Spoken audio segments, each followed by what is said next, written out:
Bom, gente, então, acho que a gente pode ir dando início, né, à apresentação do trabalho de graduação 2, né, do aluno Marcelo Ferreira da Silva Cardoso. Então, o Marcelo, ele vai apresentar esse trabalho, ele tem por volta ali de 30 a 40 minutos, aproximadamente, né? Acho que ele não vai precisar disso tudo.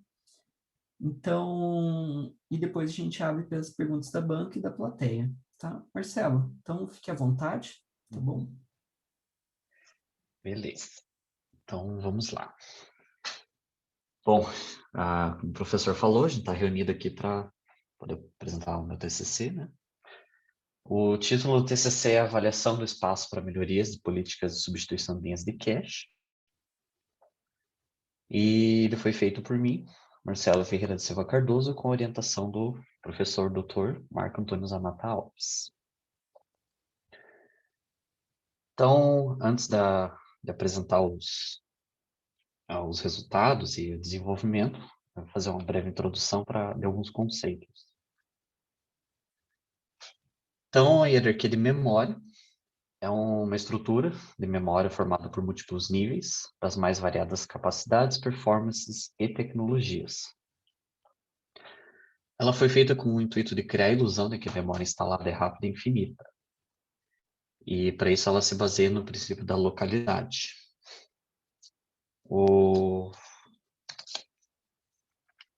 Deixa eu lembrar aqui. Tá. Então, a unidade mais básica de transferência de dados entre níveis é chamada de bloco ou linha. E um acerto é quando o dado requisitado pelo processador aparece em algum bloco no nível superior, seja aquele bloco mais próximo do processador.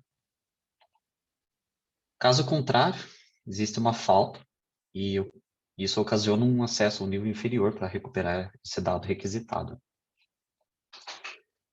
O desempenho dessa estrutura pode ser medido através da taxa de acertos, que é a taxa de acessos à memória que incidirem acertos sobre o total de acessos. Então, o que é uma cache? A cache é uma memória intermediária entre o processador e a memória principal, e ela possui uma menor latência, só que uma capacidade reduzida. Esse termo também pode ser usado para se referir a qualquer dispositivo de armazenamento que se aproveite da localidade de acesso.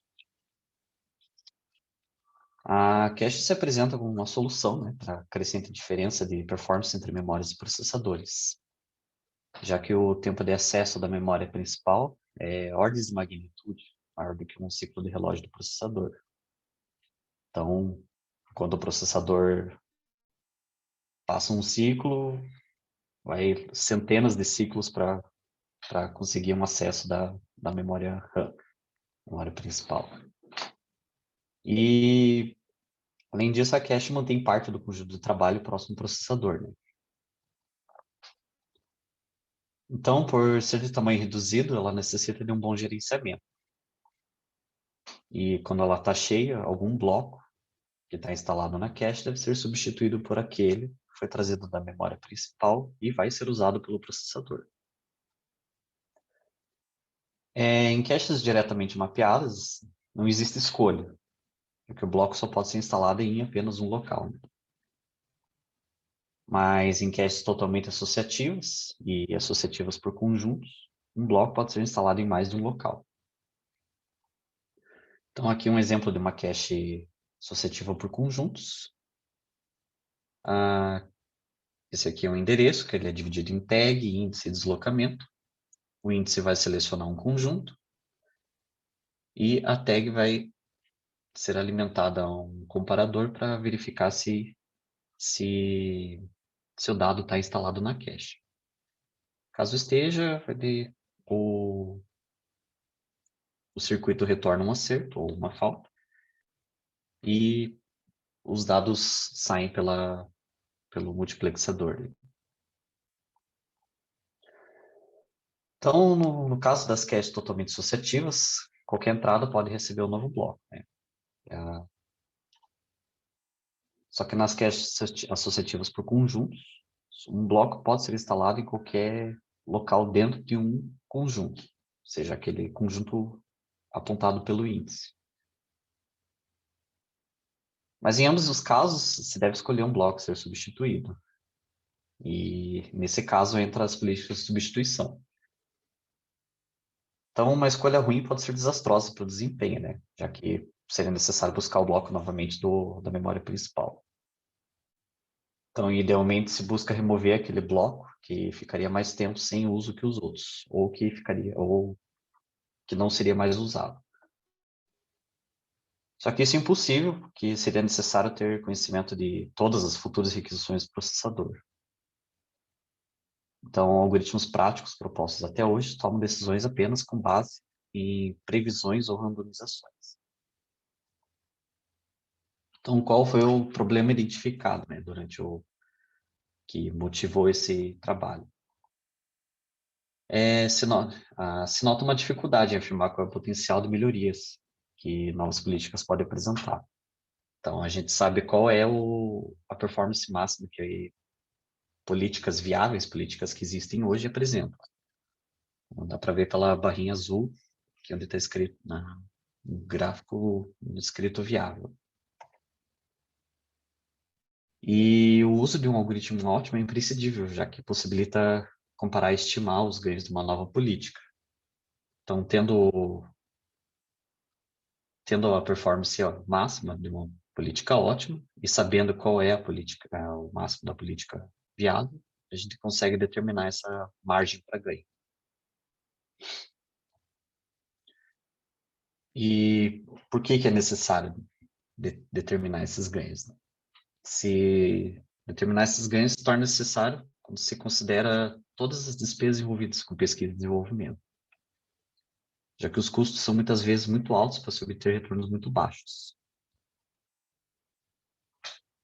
E então a motivação para a execução desse estudo é que algoritmos ótimos existem.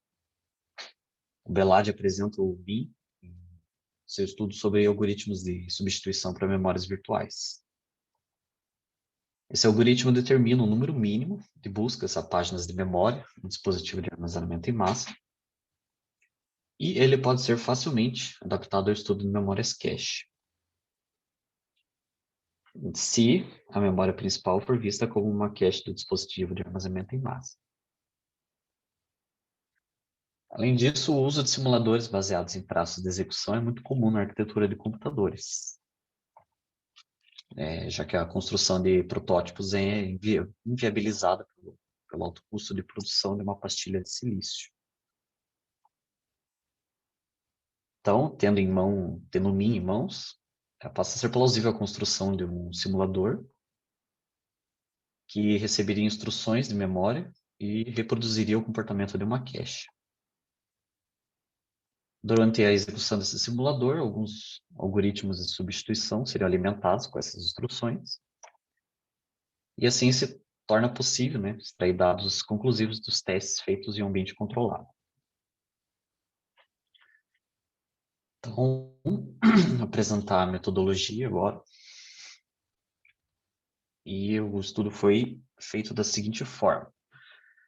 Foi criado um simulador na linguagem C++, que é capaz de receber instruções de memória e computar a taxa e o número de faltas de dados.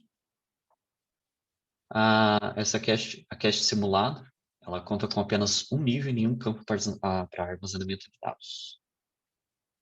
Se faz isso para poder isolar as políticas de substituição de outros componentes, a fim de evitar interferências de outros componentes do processador.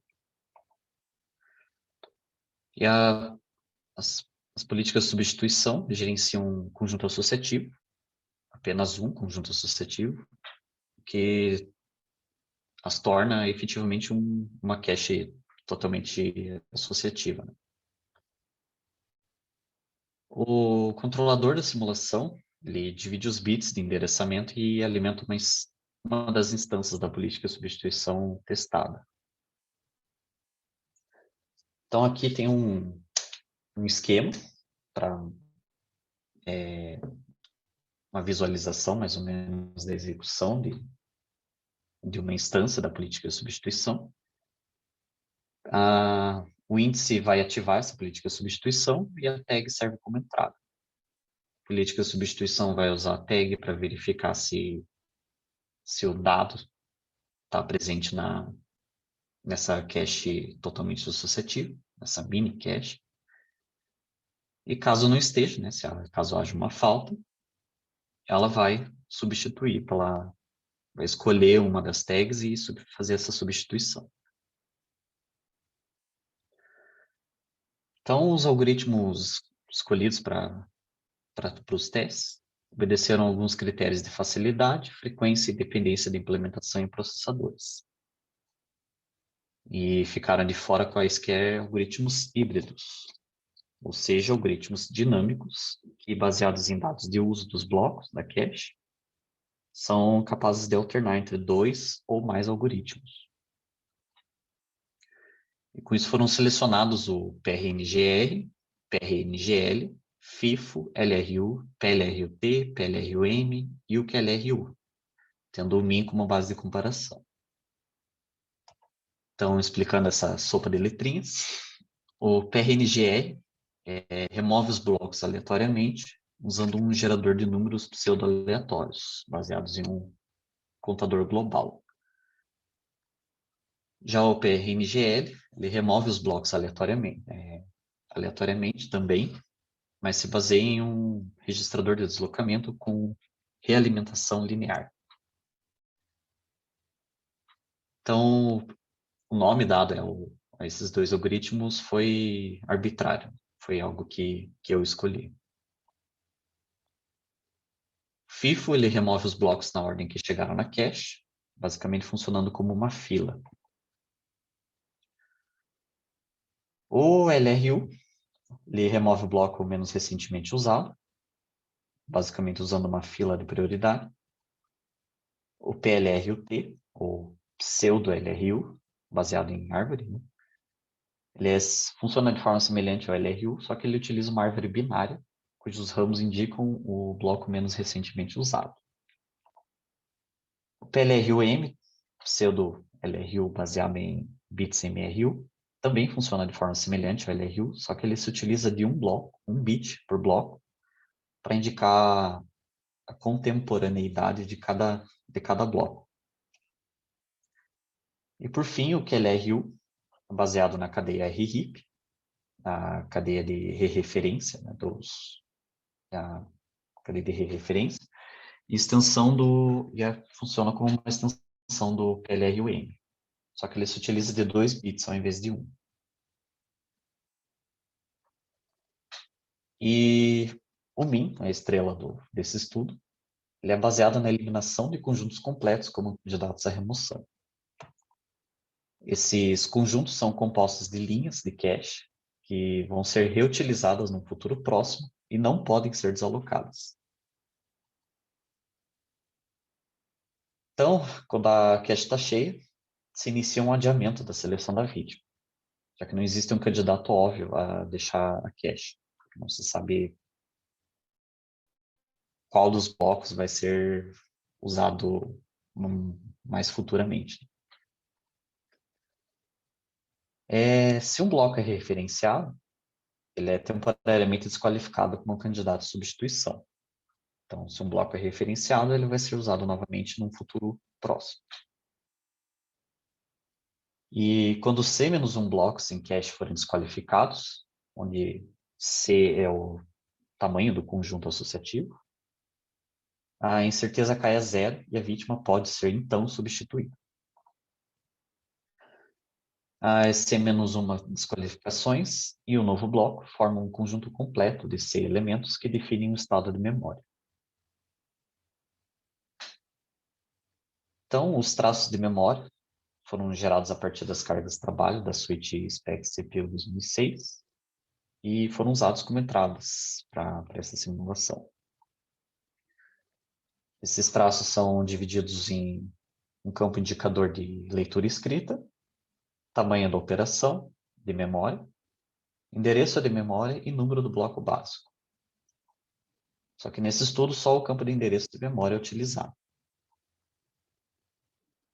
Por fim, os testes foram feitos sobre configurações de cache de 32 kilobytes, de 2 vias, 4 vias e 8 vias, e uma cache de 64 kilobytes e 8 vias. Como o tempo de execução é um fator relevante para a realização desse trabalho, as aplicações MCF, Milk, Soplex e LBM foram removidas do conjunto pela alta demanda de tempo para a conclusão. E as métricas utilizadas foram o número total e a taxa de faltas de dados. Então, os resultados que foram obtidos são os seguintes. Uma cache de 32 kilobytes e 2 vias, tanto nas aplicações baseadas em inteiros, quanto nas aplicações baseadas em ponto flutuante, dá para ver que em 64% das aplicações dos resultados, todas as políticas se mantiveram abaixo dos 5%. E aqui o Min apresenta uma melhoria de 16% em média, frente ao LRU e suas aproximações. Só que o tamanho reduzido dos conjuntos associativos restringe as opções de escolha.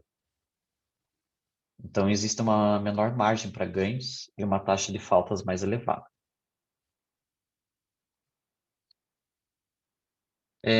Por uma cache de 32 kilobytes e 4 vias, que a gente tem os resultados para aplicações baseadas em inteiro. E aqui se destaca principalmente a grande redução do Min, e uma performance um pouco inferior do LRU na aplicação B-Waves, como dá para ser visto nesse gráfico. Então, o LRU apresentou um desempenho pior no teste B-Waves, enquanto o Min reduziu em até 30% o número de faltas.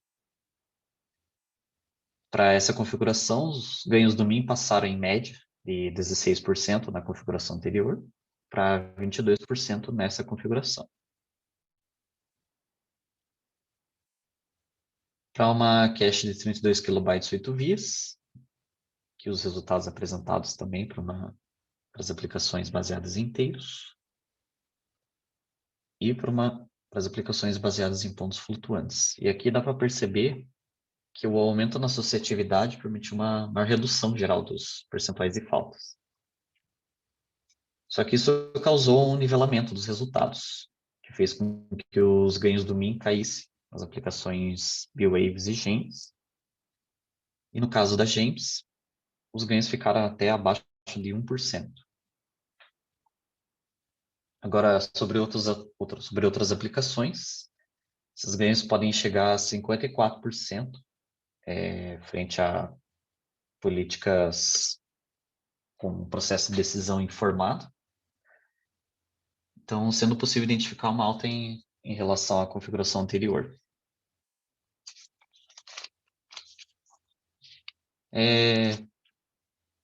Por fim, os resultados para uma cache de 64 KB e 8 vias.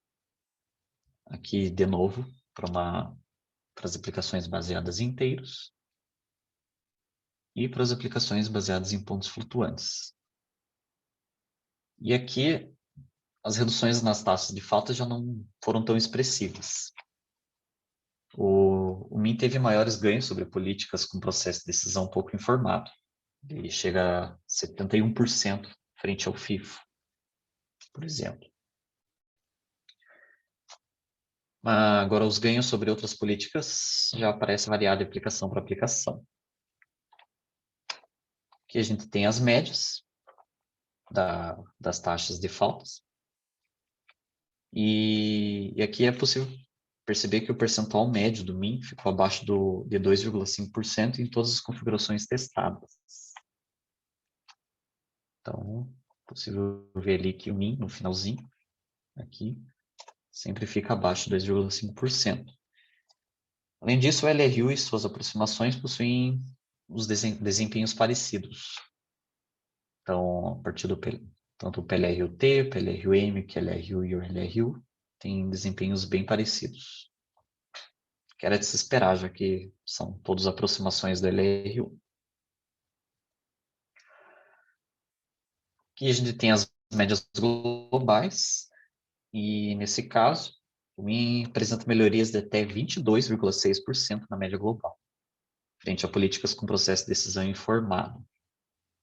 Então, frente às aproximações do LRU e o próprio LRU, o MIM apresenta melhorias de 22,6%, que é muito bom. Então, algumas considerações.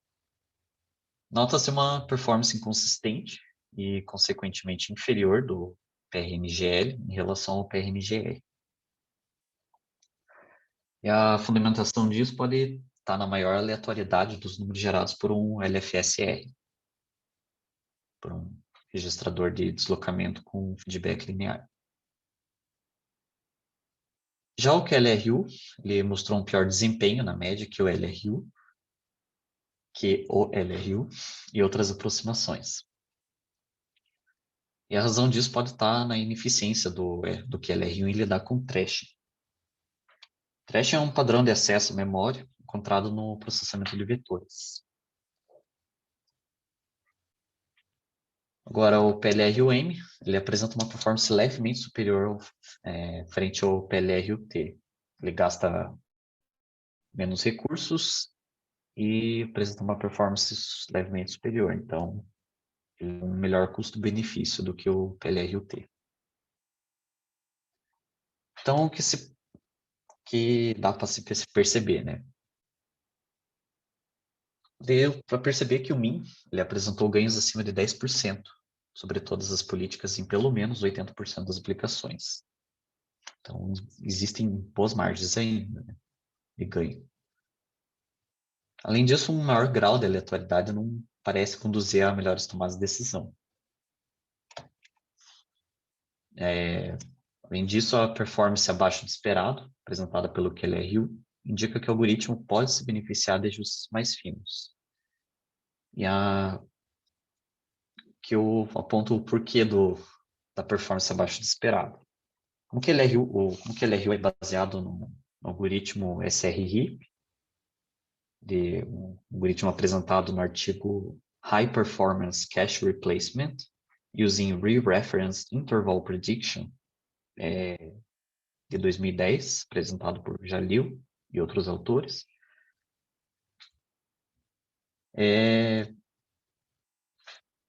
Então, se esperava que ele pelo menos ficasse 2,5% acima do LRU, que não aconteceu.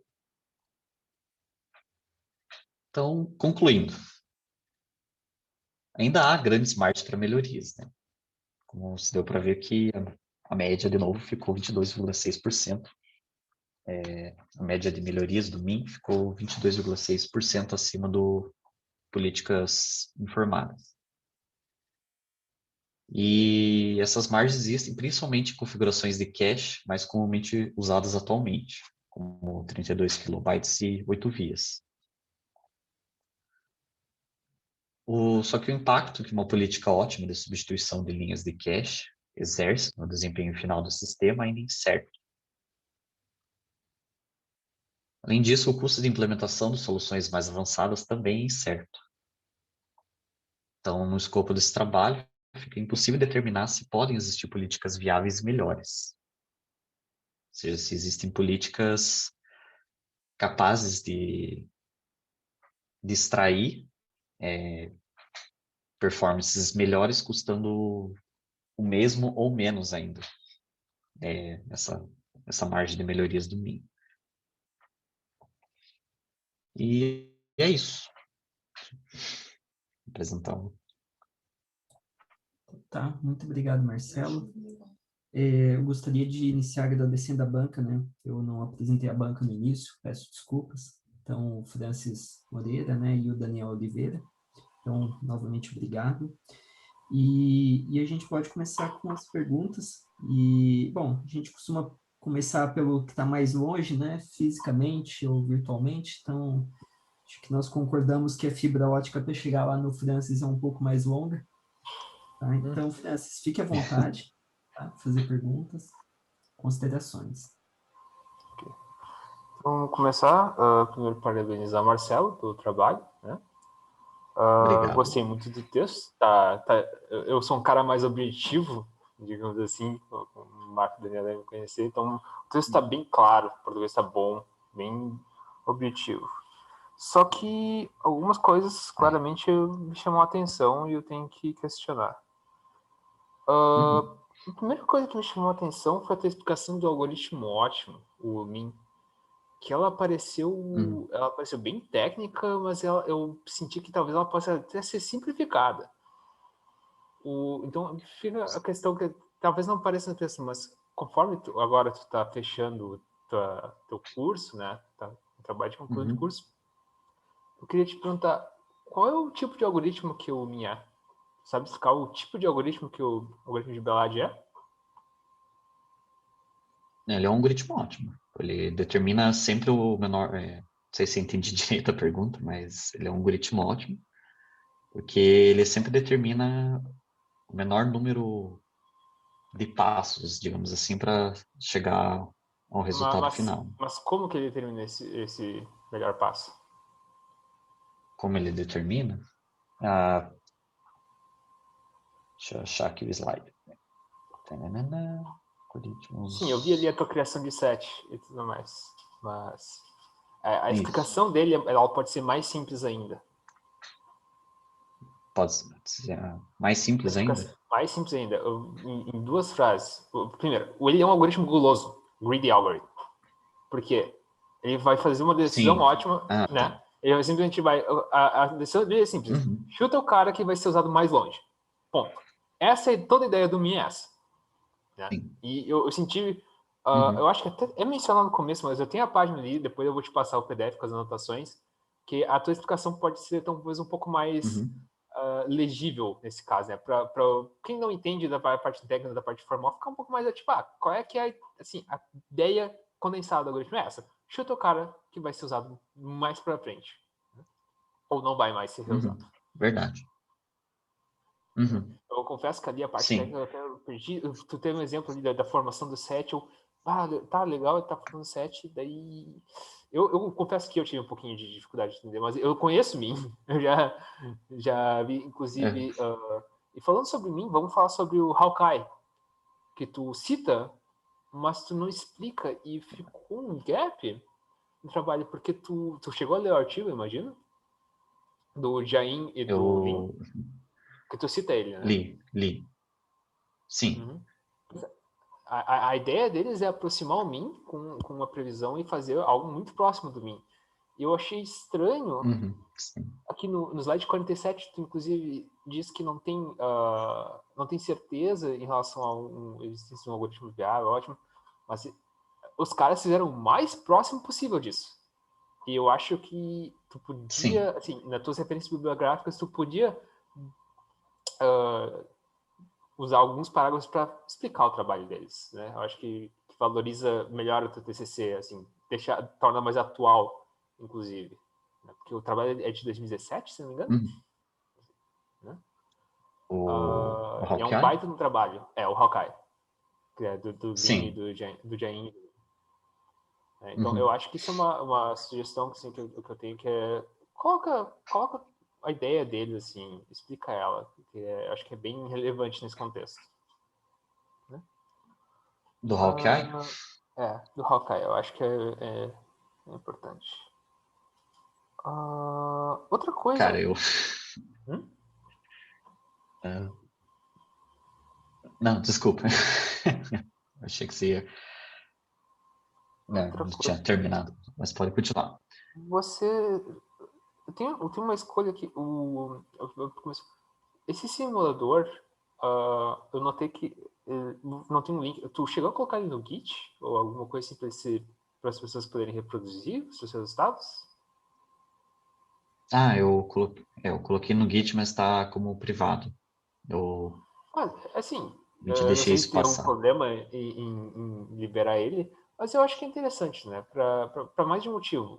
Valoriza um pouco o trabalho, assim, mostrar para as pessoas, para reproduzir o trabalho, ó. Legal. Sim. talvez tu ache que, não, é só o teu simuladorzinho e só serve para TCC. Mas eu e o Marco mesmo, o outro dia o Marco queria que eu fizesse um teste com um teste com um simulador simples, podia ter usado o teu trabalho. É uma ferramenta útil para outras pessoas e, poxa, daí tu tá realmente tendo uma contribuição mais visível até, né? E, cara, pra entrevista depois vai pro mercado de trabalho, os caras vão olhar teu Git. Eles vão olhar teu Git e vão ver, tem código, o cara fez alguma coisa legal. Então, acho que é uma coisa boa para ti também. Sim. Colocar ali no Git. Agora, tendo em vista essa escolha de simulador, tu cita também no TCC o CRC, o Cache Replacement Competition, que o Amir Jalil escreveu o simuladorzinho dele. E eu me perguntei, por que vocês não usaram o do Jalil?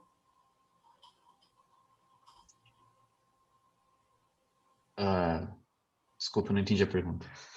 O Amir Jalil, ele tem um simulador de cache que é usado para competição. Ele, até onde eu saiba, ele é disponível. Sim. O Krause, inclusive, ali da URSS, ele pegou o simulador. Por que vocês não usaram o simulador do Jalil? Inicialmente a gente tentou usar o Orcs, que é um simulador do próprio, desenvolvido pela própria laboratório Hypes, né?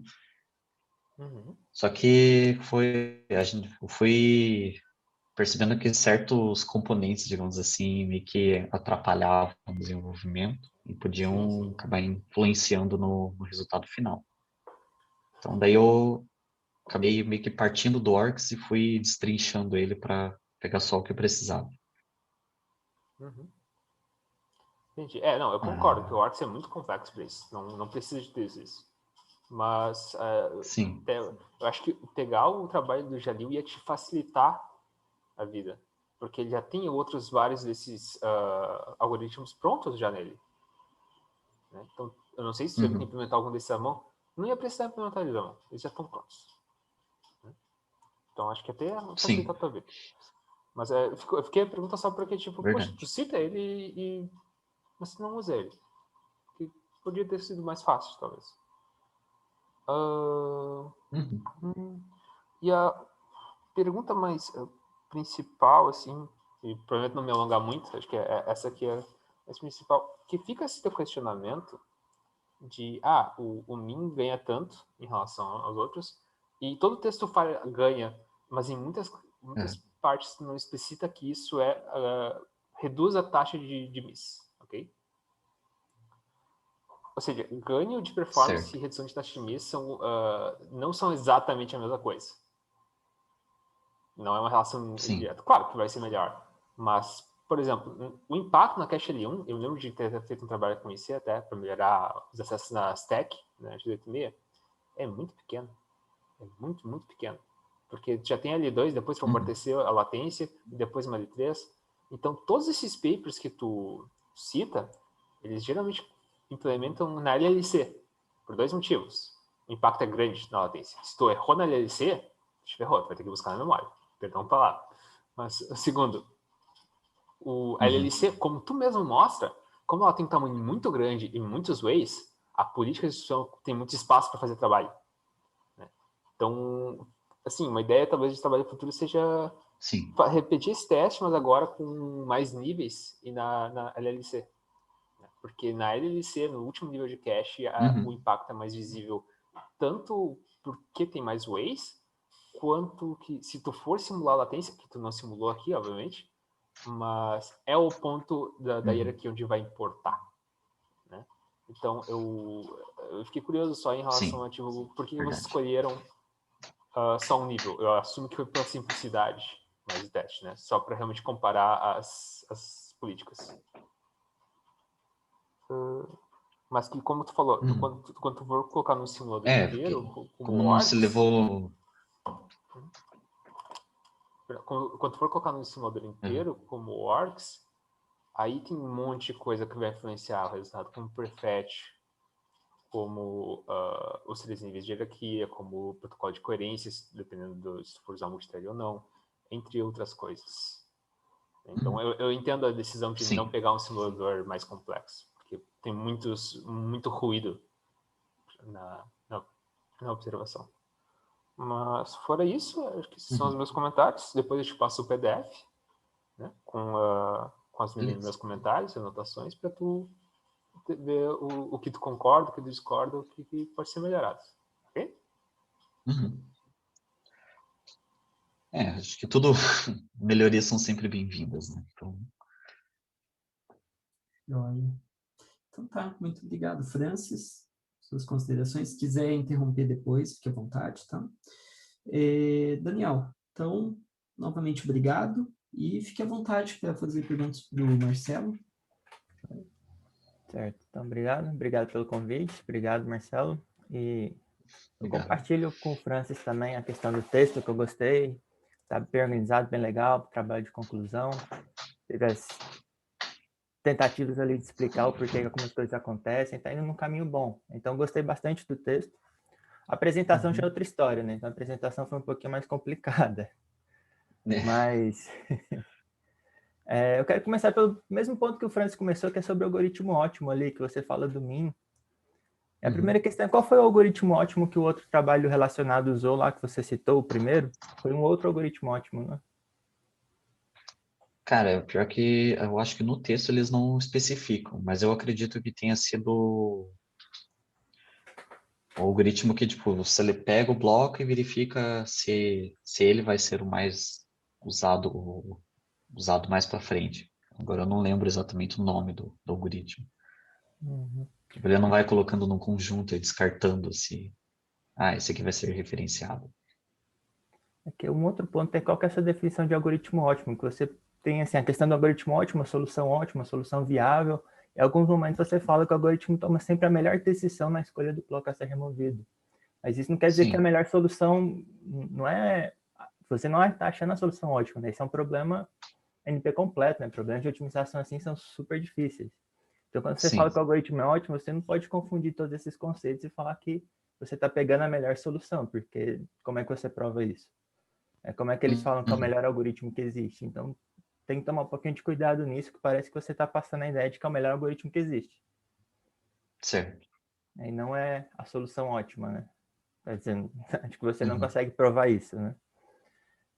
E realmente, você pode explicar o algoritmo de forma bem mais simples, como o Francis falou, né? Então, tudo isso aí, beleza. Outro ponto que você falou lá no início também, que chamou a atenção, deixa eu até achar aqui no texto, que você fala sobre o porquê que parece não tá, os algoritmos não estão se aproximando de um comportamento, de uma política que seria ótima. Aí você justifica isso falando que o algoritmo que é usado hoje em dia é um algoritmo antigo. A primeira pergunta é, um algoritmo antigo quer dizer que ele não é bom? As coisas velhas quer dizer que não são boas? Não, nem sempre. Nem sempre É o o que está... LRU ali, né? Você é baseado no antigo algoritmo LRU, e o LRU não presta porque é velho? Não, é só porque não parece não ter havido, tipo, outras alternativas até o momento para, digamos assim, outras frentes, né? Outras possibilidades. Tanto que, tipo, a maior parte dos algoritmos até pelo menos 2017, com o Hawkeye, por exemplo, são algoritmos sempre baseados no próprio LRU. O próprio QLRU é baseado no LRU, os PLRU são aproximações do próprio LRU. Então, uma discussão, assim, uma justificativa mais profunda tem que ser dada, né? Você não pode falar que é um algoritmo antigo, né? Você pode falar que está comparando com os ótimos, soluções melhores, falar um pouquinho sobre viabilidade e tudo mais, porque é um algoritmo antigo que está aí até hoje, isso prova que ele é um algoritmo muito bom. É que não foi possível achar nada melhor até agora. Isso também na introdução, né? Então, na introdução, você tem que explicar bem o porquê dessas coisas, não simplesmente falar que é antigo. Outro ponto que eu fiquei em dúvida aqui é na questão da metodologia, que você falou que as políticas, todas as políticas foram testadas em uma parte pequena da cache. Como que funciona exatamente o simulador? Você rodou uma vez o traço e cada pedaço da cache, cada conjunto pegou uma política diferente? Qual slide que tá isso? Acho que está em algum slide aí, mas no texto, bem no início da metodologia, você falou que na cache real o algoritmo é responsável pela substituição dos blocos da memória em todos os conjuntos associativos que tem. Mas no simulador, ele controla uma pequena parte da cache. Eu não entendo sim. Como slide 20 mesmo. Basicamente, tipo, digamos assim, numa cache de verdade, você teria a estrutura de memória e um algoritmo de substituição. Né? Então, digamos assim, você tem uma única instância desse algoritmo tipo, para controlar as substituições da cache toda. Nessa simulação, cada conjunto associativo tem a sua própria política de substituição para poder fazer essas substituições.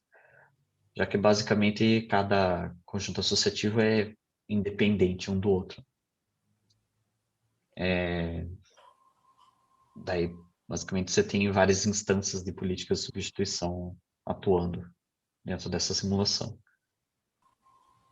Mas Não sei numa se foi cache assim. real, cada conjunto associativo vai rodar o mesmo algoritmo sobre aquele Isso, conjunto mesmo. associativo.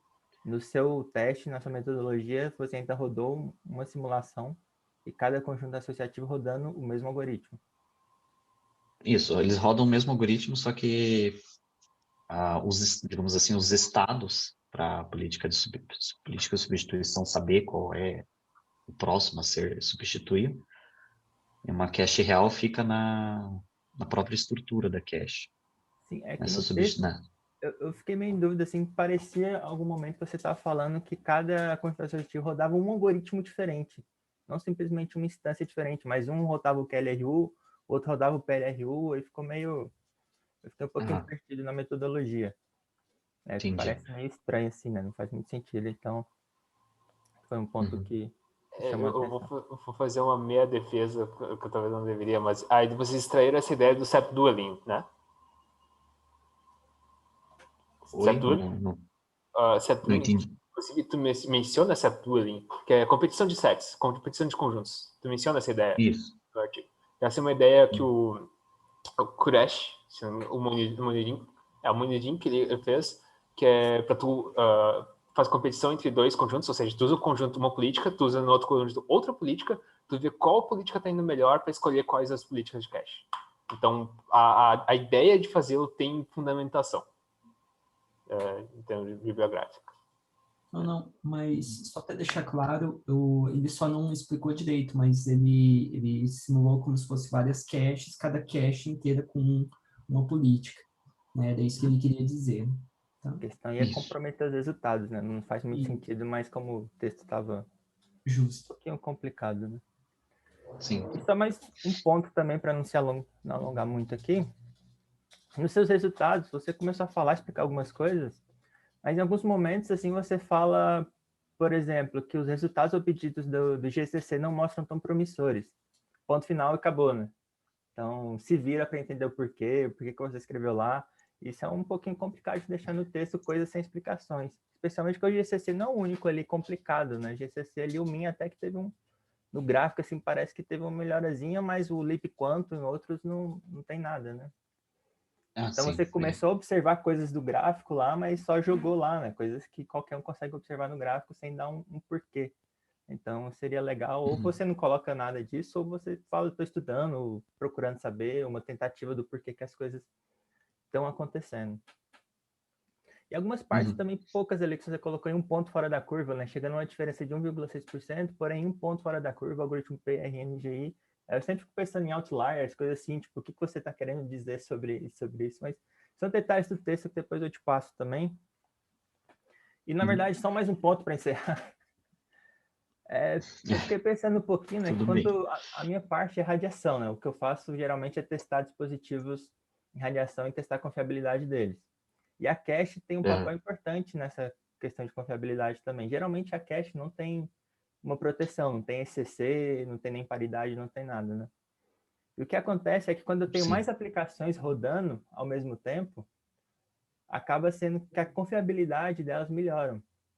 E tudo isso é envolvido também porque elas ficam competindo pela cache e a área exposta, né? A área que está exposta lá, com dado que se eu for utilizar de novo, se ele for corrompido, corrompe tudo. Eu fiquei pensando um pouquinho se talvez políticas que pioram um pouquinho a cache não seriam melhores para confiabilidade.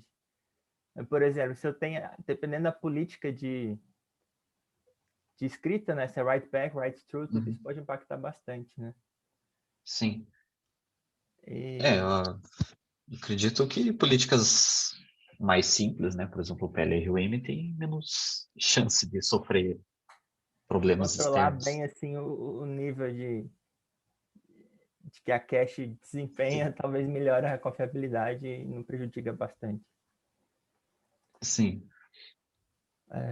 Mas enfim, acho que é isso. No geral, gostei do seu texto, do seu trabalho, de como você apresentou as coisas, um pouquinho a honestidade ali também, falando que o impacto disso, a viabilidade, tudo, talvez não leva a muitas coisas, né? Acho que um trabalho de conclusão, gostei bastante, gostei do seu trabalho, então obrigado pelo convite. E Obrigado. boa sorte aí no que for fazer depois. Obrigado. Joia. Então tá, obrigado, Daniel. Não sei se a Mariana ou o Rodrigo querem fazer alguma pergunta, se tem alguma consideração. Sem considerações? Eu tenho uma pergunta só. À vontade. No slide 42, você falou sobre aqueles 22,6%. E eu queria saber em qual você mostrou isso. Como assim? Qual eu mostrei? Você diz dessa diferença aqui do MIN pro LRU? Na verdade, eu me perdi. Eu peguei esse número assim, mas eu olhei o gráfico e tipo, tá, esse número não tá no gráfico, eu devo ter passado. É que tipo, é que por ser ganhos, eu meio que julguei por ser ganhos, né? Eu julguei meio difícil de colocar isso no gráfico sem poluir ele. Ah, tá. E daí, no caso da apresentação, que daí, tipo, para manter digamos assim, um padrão visual, entre aspas, eu preferi não colocar daí no gráfico. Então é meio Nesse que caso. Então é meio que esse resultado ele leva aqueles 22%. Isso. Por exemplo, você pegar a média do MIN e fizer os cálculos do ganho frente ao QLRU, você meio que obtém os 22,6%. Beleza. Só isso mesmo. Um pouquinho ainda nesse ponto, né? É curioso que de vez em quando você fala o NAND lá, o MIN ainda conseguiu apresentar ganhos acima de 10%, só que o NAND lá, todas as políticas é abaixo de 1%, né? Então, 10% sobre nada é nada ainda, né? Sim. Verdade. Joia. Então tá. Então eu vou criar uma outra sala aqui, e aí os membros da banca eles vão receber ali um convitezinho do Zoom para entrar na outra sala, tá bom? E aí a gente vai fazer a arguição, você não some daí, tá bom, Marcelo? A Mariana e o Rodrigo também podem ficar aí, tá? A gente já volta, só um pouquinho. Tá bom. Então, deixa eu sair. GPU, esses algoritmos. Tava falando nele. Aí, ó, falando mal, cheguei. Joia. Então tá. Bom, então a gente se reuniu, né, para discutir um pouquinho sobre a apresentação do seu trabalho, né? Todo mundo acredita que você tem um trabalho que é um trabalho de conclusão de curso, né, no nível esperado para uma conclusão de curso. Todo mundo acredita que não é o melhor trabalho que eles já viram na vida, né? Mas Sim. É um trabalho sólido, né? Um trabalho consistente, tá? O texto, eu acho que foi um ponto que foi ressaltado, né? Que é um texto, embora seja curto, né? Mas é um texto claro e objetivo, né? Então não tem aquela enrolação, não tem aquela coisa que você se perde. É um texto gostoso de ler porque ele tem uma clareza, né? E aí eles, né? Então o Francis e o Daniel, a gente chegou ali à conclusão que a nota sua final seria 80, né? Ai, maravilha. Uma nota legal. Você, né? Só não abra o champanhe agora, porque é 10 horas. Isso aí. Né? Dá para comemorar aí com todos os seus queridos aí. Tá? E aí eu conto com o Francis, com o Daniel, para mandar as anotações, né? Enfim. Aí, ó. mesmo, até que enfim, eu concordo. Até que enfim. Então, a gente adoraria receber, tá, as anotações de vocês para a gente poder fazer as melhorias, né, Marcelo? Você não vai sumir, hein, cara? Vamos fazer esse negócio aí e entregar de vez. Sim. Tá bom? Vou entregar sim. Joia. Então, novamente, obrigado, Francis. Obrigado, Daniel. Né? Vocês sempre muito gentis, muito solícitos aí. Eu que agradeço o convite, pessoal. Muito obrigado. Joia. Muito obrigado pelo convite. Então tá. Então agora é só comemorar, Marcelo. Joia, meu cara. Maravilha. Rodrigo, Mariana, obrigado também por estarem aí, apreciando o trabalho do colega. Joia. Então tá, gente. Acho que a gente pode encerrar a sessão aí de defesa do Marcelo. Novamente, parabéns, cara. Parabéns, Obrigado, pessoal. gente. Parabéns, Marcelo. Maravilha. Parabéns. Obrigado. Joia. Finalmente um bacharel. Exatamente. Quase, hein? Isso daqui é parcial. Tá escrito lá no documento. É requisito Oxe. parcial. Né? Tem que ter... Não acaba com a minha esperança, professor. Não acaba com a minha Não, tem esperança. que ter lá, ó, atividade formativa, disciplinas feitas, aí você pode receber o canudo. Joia, Mas essa isso aí eu já etapa é fiz, importante. então. Então tá ótimo. Então agora eu posso falar. Obrigado professor. novamente. E a gente vai se falando em seguida. Tá bom? Sim. Abraço, Beleza. pessoal. Fiquem bem, fiquem saudáveis. Tchau, gente. Bom dia para Tchau, tchau. vocês. Bom dia, tchau, tchau. Bom dia.